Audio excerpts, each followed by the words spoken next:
আলাইকুম বন্ধুরা, আমার নাম Tasmia Islam and welcome to my another blog. আজকে আমার মামনি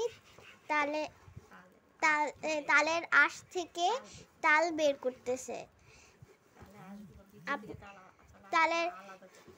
তালের বিচি থেকে তালগুলো আলাদা করতেছে। আর এই যে এইগুলা আঁশ, এই পদ্ধতিতে করলে তাড়াতাড়ি তালের রস বের হয়ে যায়। আর এগুলো তালের বিচি, এগুলো তালের আঁশ। কেটে কেটে আমরা এগুলো ঘষবো।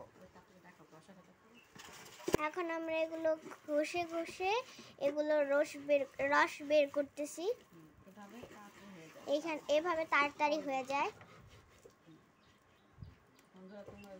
তো এভাবে তোমরাও করতে পারো, তাড়াতাড়ি তাল বের হয়ে যাবে, তালের রস বের হয়ে যাবে।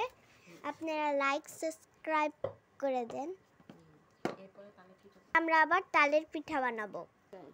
হ্যালো গাইস, আমরা পরবর্তী ভিডিওতে তালের পিঠা বানানো শুরু করব, তালের পিঠা বানানো দেখাবো। ভালো থেকো, বাই বাই।